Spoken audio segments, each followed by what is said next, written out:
Siempre he soñado con que Arica sea una ciudad próspera, una ciudad pujante que brinde oportunidades para todos, para ese emprendedor o emprendedora que sueña con transformar su idea en realidad, para ese pequeño o mediano empresario que espera que esa realidad se transforme en una gran empresa, con una ciudad que se desarrolle y crezca en el comercio, servicios, turismo e industrias, pero también una ciudad que desarrolla innovaciones, que modifica las reglas del juego y que reinventa la forma de hacer las cosas, una región empoderada que genera riqueza y crecimiento económico con personas que sientan pasión, entusiasmo y ese espíritu que necesitamos para darnos cuenta que ese camino está en nuestras manos. Soy Alexandro Bravo Bonino y te invito a compartir este espacio de aprendizaje en Región Emprendedora.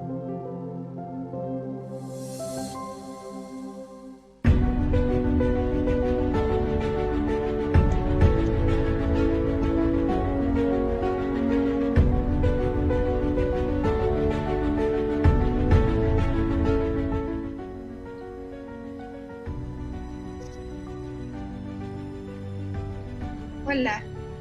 Muy buenos días, cuando son las 11 de la mañana con 2 minutos ya comenzamos nuestro programa número 25 en Región Emprendedora, el que, como ustedes bien saben, hemos diseñado con el propósito de generar un espacio de conversación y de aprendizaje que permita traer esas conversaciones del mundo a nuestra región y de la que esperamos que emprendedores, comerciantes, microempresarios y pymes y cada uno de ustedes puedan aprender y enriquecerse. Hoy viernes tenemos un gran programa, así que los invito a que compartan esta transmisión en las redes sociales. En el primer bloque conversaremos con la ex ministra de Educación, Mariana Aylwin, sobre los nuevos desafíos de la educación.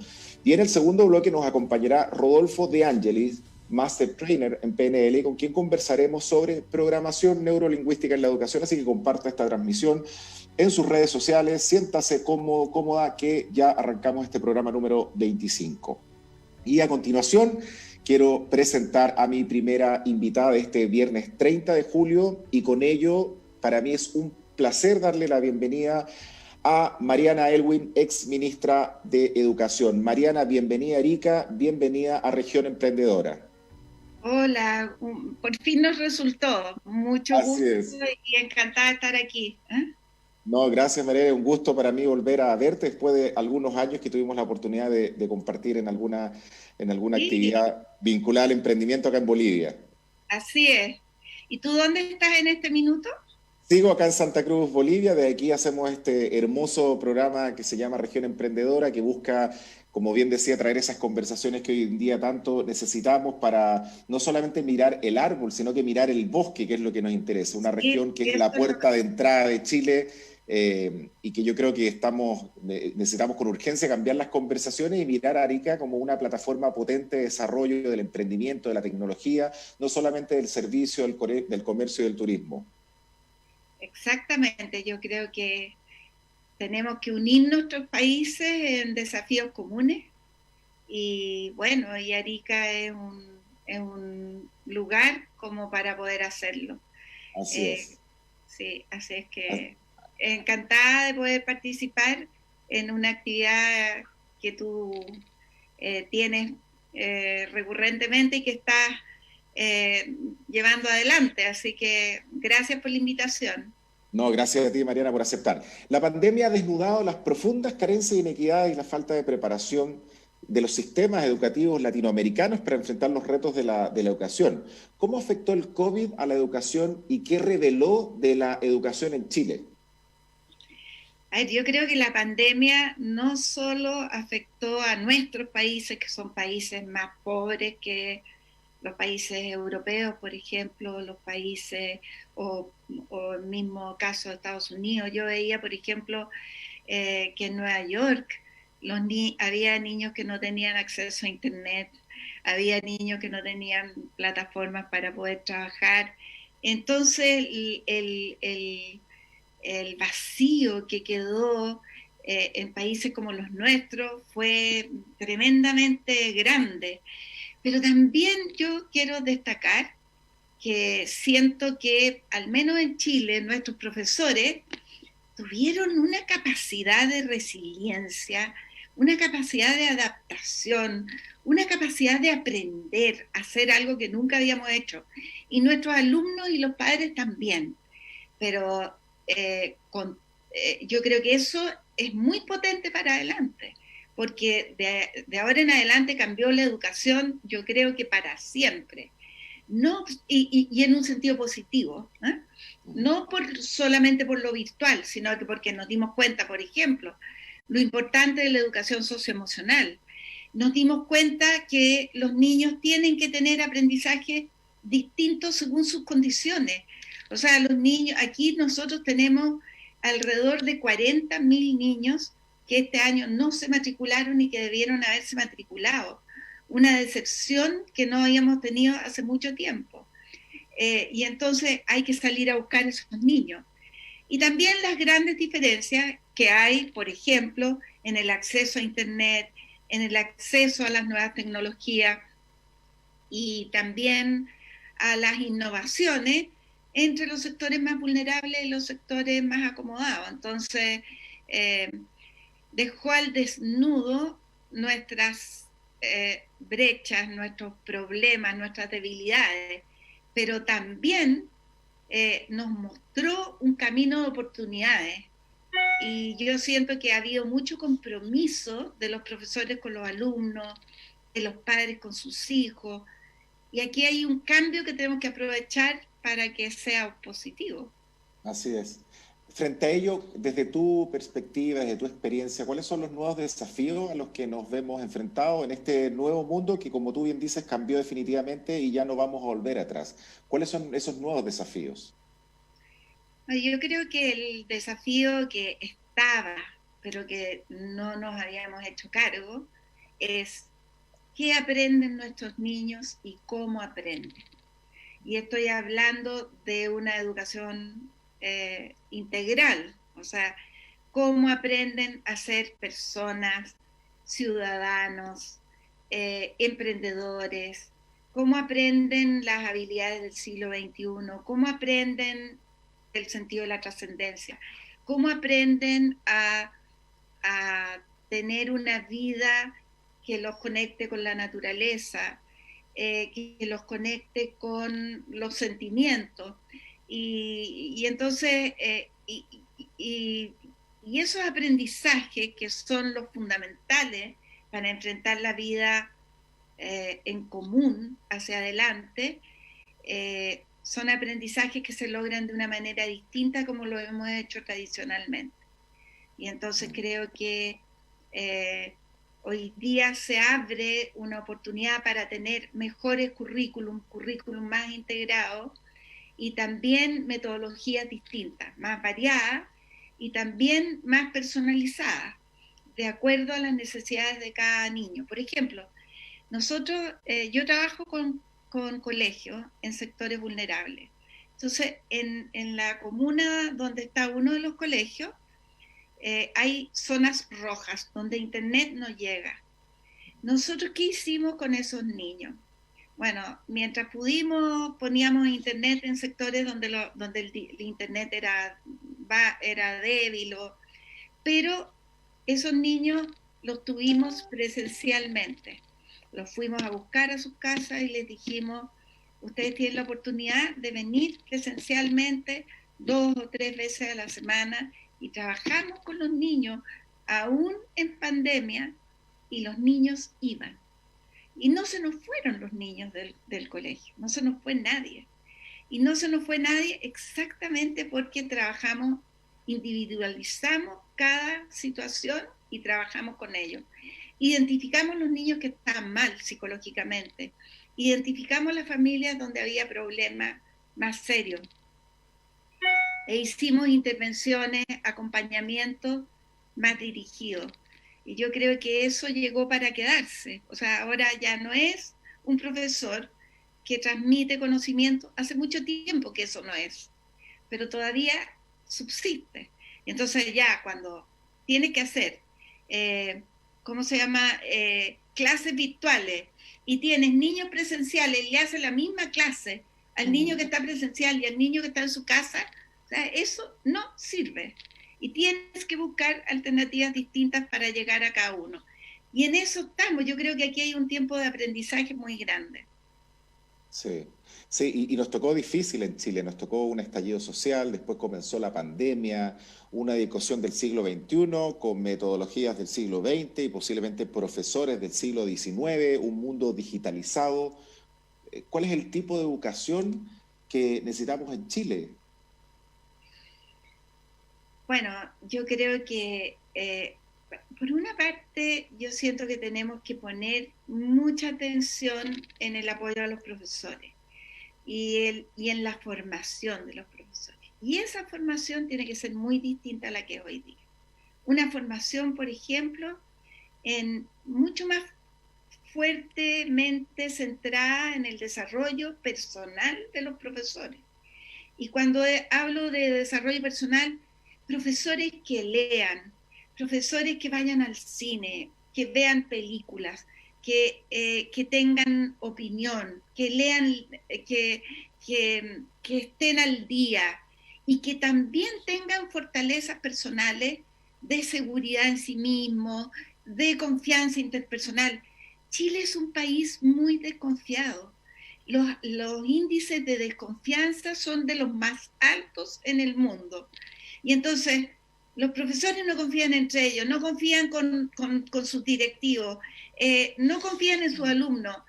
Entonces tenemos que romper muchas cosas que tienen que ver con cómo nos conectamos de una manera, cómo nos relacionamos de una manera distinta con los profesores, con los padres. Eh, y yo creo que ahí hay un trabajo enorme que hacer, y tenemos que recuperar también. En Chile a mí me parece que se ha deteriorado mucho el sentido de una identidad compartida, porque somos diferentes, pero somos un país con culturas distintas, con expresiones distintas, con muchas identidades, pero no puede ser que cada identidad funcione por sí misma y que no, y yo creo que en los jóvenes se están desarrollando identidades juveniles que no conversan, no dialogan, ni con otros jóvenes, ni con las generaciones mayores.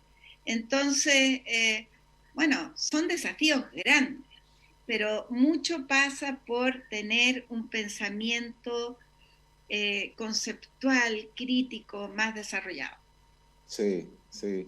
Em, yo digo, vivimos en un mundo de desconfianza, cuando en realidad lo que Chile necesita es construir un mundo donde confiemos más, nos abracemos más, pasar eso por un proceso de perdonarnos también y entender de que en las diferencias está el cómo un país y cómo su gente se puede enriquecer.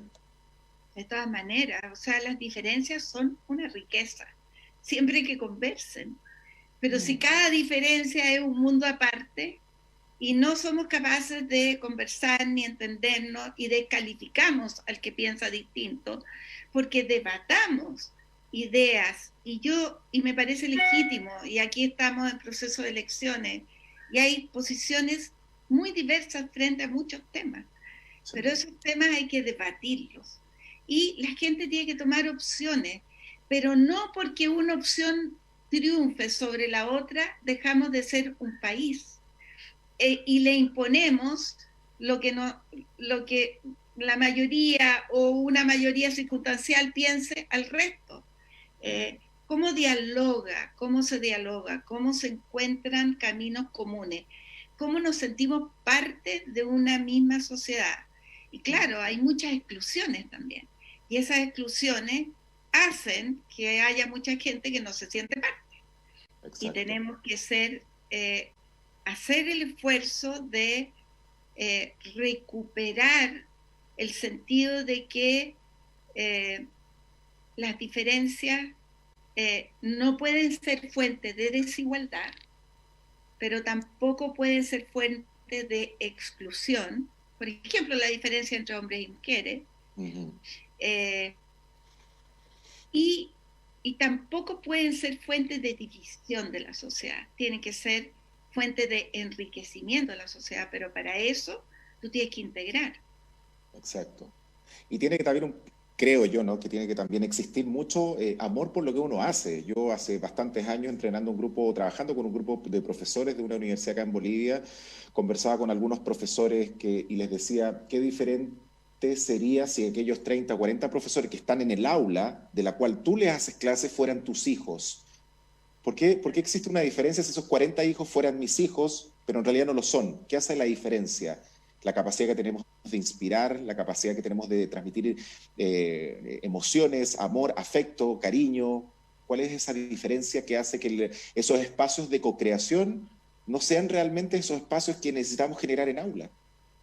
Sí, bueno, hay una diferencia entre aquellos profesores que están motivados y aquellos que no están motivados. Y de verdad, yo creo que los profesores que no están motivados no sirven para hacer una transformación en la sociedad positiva. Pero mi experiencia es que la inmensa mayoría de los profesores sí están motivados, y están motivados por sus alumnos. Yo he visto, por ejemplo, cómo aquí, por ejemplo, el colegio de profesores está muy contrario a volver a clase. Sin embargo, muchos profesores que están en contacto directo con sus alumnos, que el colegio de profesores, la verdad es que ellos son dirigentes, pero no hacen clase. Claro. Entonces, resulta que los profesores que están en contacto con sus alumnos sí quieren volver a clase, quieren ver a sus alumnos, quieren ojalá tocar a sus alumnos, pero hoy día está cuestionado tocar a los alumnos también.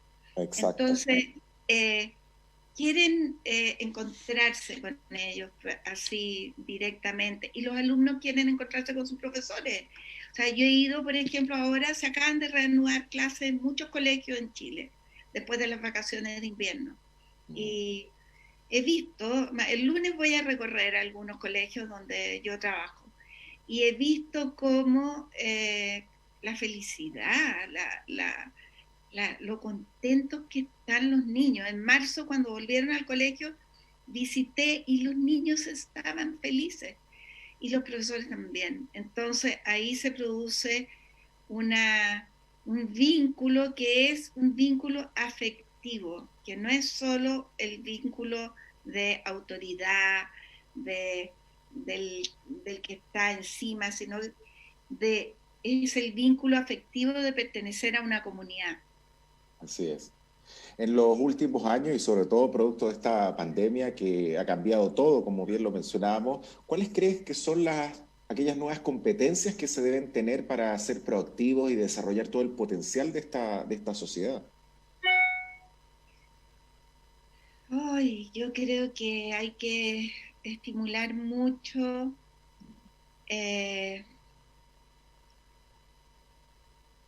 espacios de encuentro, en los cuales podamos sentirnos parte, espacios de encuentro, porque yo creo que si nos negamos a esos encuentros, no vamos a salir adelante. Y en esos encuentros cada uno aporta y construye con otros, y cambia realidades también, y cambia de manera de pensar, y entiende al otro. Pero exacto, si ni siquiera nos damos el espacio, y yo, por ejemplo, aquí en Chile estamos viendo una asamblea constituyente, y yo tengo mucha fe en que eso se encauce, pero hasta el momento, o sea, es una especie de guerrilla y de imposición de unos sobre otros que no quieren conversar. Entonces yo creo que eso va a ir cambiando, porque la gente tiene muchas expectativas de esta convención constitucional para hacer la nueva constitución, y sin embargo, como están funcionando, están perdiendo su prestigio, están perdiendo la confianza de la ciudadanía. Entonces, o revierten esto y son capaces de empezar a funcionar y a conversar y a ver que la convención es un espacio de encuentro, o van a terminar tan desprestigiados como está desprestigiado el Parlamento, el mundo político, y no van a hacer el aporte que Chile requiere. que no van a ser capaces de construir una nueva constitución legítima para la gente, porque la gente no va a verla como legítima si no hay diálogo, si no hay encuentros, si hay imposición de uno sobre otro, y si no hay ninguna posibilidad de acercamiento. Exacto. Quizás falta un poco más de humildad respecto a, como tú bien dices, la convención es un espacio que tiene límites, ¿sí?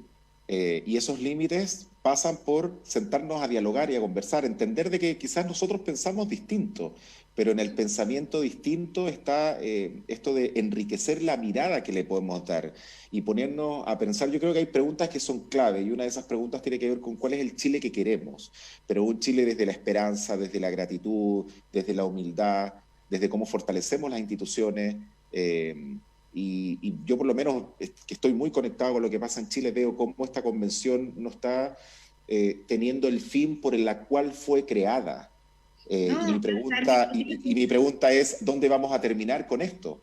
claro, es muy complicado porque están creando comisiones que no tienen que ver con su mandato. El mandato es elaborar un nuevo texto constitucional. Y resulta que se están creando comisiones para debatir los temas de derechos humanos, pero eso le corresponde al Congreso Nacional, no le corresponde a una convención que fue elegida con otro fin. Y están opinando sobre los temas contingentes, y ayer fueron disfrazadas varias personas y otro día fueron, entonces de verdad, y además están reclamando por los recursos y porque no les han pagado y no ha terminado el mes, y porque se sienten que están en un lugar muy denigrante. Y resulta que están en el salón del Congreso Nacional. Y ese mismo Congreso donde, no sé, mi padre se sentaba en esos mismos asientos cuando era senador, ¿no? Y entonces hoy día los encuentran malos, yo no sé, de verdad que yo creo que están súper alejándose de no solo del mandato que tienen, sino de la ciudadanía, porque, o sea, no los elegimos para que fueran unos privilegiados que están pidiendo autos, no sé, o sea, se les fueron los humos a la cabeza. Sí, lo más triste es que hay gente que hoy por hoy no tiene que comer, que está endeudada, y esa convención se está gastando una cantidad de dinero importante que podía ser destinada a otras cosas. En un contexto donde hoy en día los políticos demandan tanto y los recursos son siempre escasos. El gobierno puede hacer mucho esfuerzo, pero siempre los recursos hay que manejarlos bien porque literalmente no sabemos qué va a pasar en los próximos años. No sabemos si esta pandemia o esta variante Delta, cómo nos va a perjudicar. Los datos hoy en día en Chile están buenos. Un promedio de 800 contagios diarios con una positividad bastante baja está bueno, pero ¿qué va a pasar después?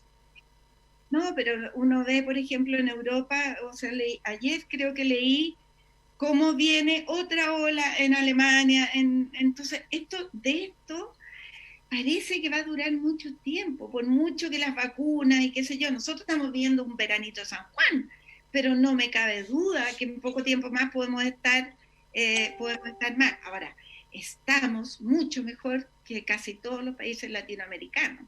Y eso ha sido un mérito del gobierno, pero nadie quiere reconocerle nada a este gobierno. Entonces, sí, es como impopular reconocer cualquier cosa del gobierno.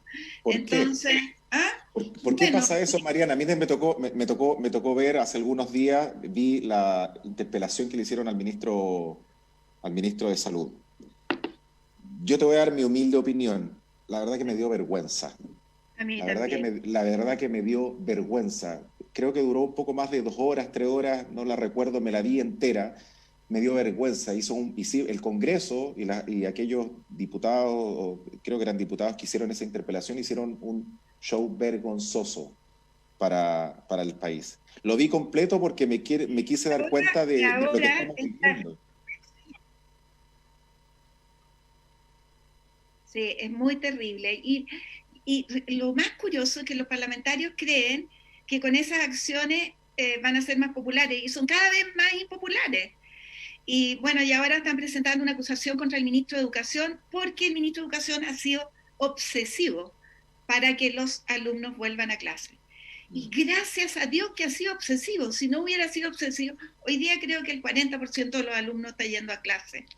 Pero el 40%, el 60% no está yendo. Entonces es demasiado grave. ¿Ah? Las mujeres no pueden salir a trabajar, los papás a veces tampoco. Entonces es una cadena. Si nosotros no ponemos todos los cuidados, nosotros hemos estado en clase en nuestros colegios, no se ha infectado nadie. Estuvimos en marzo, estuvimos de noviembre a diciembre el año pasado, estuvimos todo marzo y ahora estamos de nuevo. Todos los contagios que ha habido de personas vinculadas al colegio, a los colegios nuestros, han sido contagios que se han producido en las casas, no en los colegios. Y en los colegios hay unos protocolos que se cumplen, la gente está con cuidado, se han puesto... Bueno, y entonces hay gente que dice, no, nosotros no podemos porque no están las condiciones. El año pasado, que no tuvimos, o sea, nosotros llevamos casi 1 año y medio sin clase. Todos los colegios han ahorrado en agua, en luz, en gas, en gastos corrientes, en papel. Y resulta que esos recursos se pueden usar hoy día en cumplir con los protocolos. En tener, pero hay colegios que no lo han hecho. Yo creo, sobre todo, aquí hay una campaña política de la oposición para que fracase este gobierno. Y en definitiva, yo no soy partidaria del gobierno, yo no voté por Piñera, pero yo encuentro y también creo que ha cometido muchos errores. Sin embargo, en este ámbito, tanto en salud como en educación, el gobierno lo ha hecho bien. Y eso yo creo que hay que reconocerlo. La cantidad de materiales que el ministerio ha puesto para los colegios, excelentes, excelentes. Después, facilidad para comprar computadores, internet, en fin, todos los temas necesarios para cumplir los protocolos de sanidad y nada se le reconoce, nada. Sí, sí, bueno, yo no sé si qué estará pasando en Chile, ¿no? Me da mucha pena que retrocedamos y que al final Chile no pueda seguir con creciendo y desarrollándose como tendría que estar haciéndolo. La pobreza, Mariana, la desigualdad y la exclusión social son los principales problemas de la sociedad frente a la educación. Yo creo que hay dos problemas. Por una parte, perdona. Sí, tranquila. Comí una galleta, no me di cuenta. Eso significa que estás relajada y que estamos disfrutando esta conversación. Sí. Yo creo que ciertamente ese es uno de los problemas. Ahora en Chile aumentó la pobreza, pero no a los niveles que ha aumentado en Perú o en Argentina, no sé, Bolivia. En Argentina ha aumentado en un 10%, aquí ha aumentado creo que en un 2%. Ciertamente ese es un tremendo problema. Sobre todo la cantidad de mujeres que no pueden salir a trabajar. Ahora, también ha habido respuestas, porque ha habido, se instaló un sistema que se llama IFE, que en el fondo es un sistema que hace transferencias directas a un porcentaje alto de familias. Y eso ha permitido como la subsistencia y también lo que fueron antes los retiros de los fondos de pensiones. Ese es un tema ciertamente, pero el otro tema es que nosotros estamos interpelados a cambiar lo que hacemos y cómo lo hacemos. Y eso es clave, porque si nosotros le seguimos enseñando a nuestros alumnos, tanto en el sistema escolar como en la educación superior, con metodologías del siglo XIX, como decías tú, o del siglo XX, estamos estamos haciendo algo que nos apunta a desarrollar pensamiento crítico, autonomía, capacidad de entenderse, salud mental fuerte, el estrés que está viviendo la sociedad hoy día, cómo se enfrenta, o sea, y eso es a todo nivel, ¿no? Entonces, nosotros post pandemia, y yo creo que el mundo post pandemia es un mundo distinto, y quizás cuántos años van a ser, cuántos años va a durar esta situación de cambio, y tenemos que ser capaces de aprovechar este cambio para hacer las cosas de una manera distinta a como las hemos hecho tradicionalmente, que estábamos chocándonos contra una pared. Sí. ¿Cuáles son las políticas que debería impulsar el próximo gobierno, que va a tener un tremendo desafío con una convención constitucional, con demandas sociales? ¿Cuáles crees tú que son esas políticas que debiera impulsar el próximo gobierno? Es grande, pero a ver, si nos reducimos a educación, yo creo que el próximo gobierno va a tener que hacer un enorme esfuerzo por reincorporar al sistema escolar a los niños que han desertado. Eso, y a los jóvenes que no han podido tener una oportunidad. Yo creo que ahí hay un nicho de pobreza que es grande, porque estamos hablando de unas 500.000 personas, niños y jóvenes, entre niños y jóvenes, niños menos, pero los jóvenes alrededor de 500.000.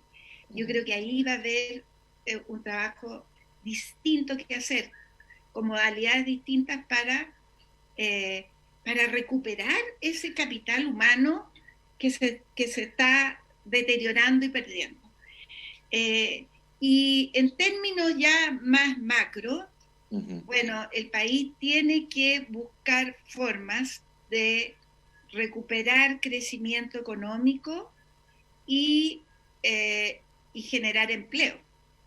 Y eso significa inversiones, por lo tanto, dar confianza para que haya inversiones en áreas nuevas, por ejemplo, todo el desarrollo de energías limpias, todos los temas que tienen que ver con, también con, perdón, parece que nos desconectamos. No, estamos bien. Todos los temas que tienen que ver con calentamiento global, con crisis hídrica, yo creo que ahí hay que hacer muchas inversiones. Y también esas pueden ser fuentes de liderazgo del país hacia adelante. Y generar empleo bien pagado, es un problema, porque estamos viendo una crisis económica, o sea, el país se ha deteriorado muchísimo. Claro, tenemos altos niveles de crecimiento, pero después de haber caído en un hoyo muy grande. Así es. Mariana Elwin, ex ministra de Educación, agradecerte por el tiempo y por compartir este espacio con nosotros en Región Emprendedora. Espero poder compartir en una nueva oportunidad para que hablemos de otros temas también de coyuntura, porque tiene un impacto importante en nuestra región y sobre todo en este concepto que nosotros hemos querido llevar adelante en este programa, que es cómo logramos que Arica y Parinacota, nuestra región, sea una región más emprendedora. Bueno, qué bueno. Yo creo que el emprendimiento es un tremendo desafío. Emprendimiento, y los chilenos somos emprendedores. Y ahí hay un capital enorme para desarrollar en el futuro. Seguro. Gracias, Mariana. Grande, un gusto de verte, Alexandra. Igualmente, que estés muy bien, mucha suerte en tus actividades y esperamos contar contigo en una próxima oportunidad. Vamos a un breve corte y ya regresamos en el segundo bloque.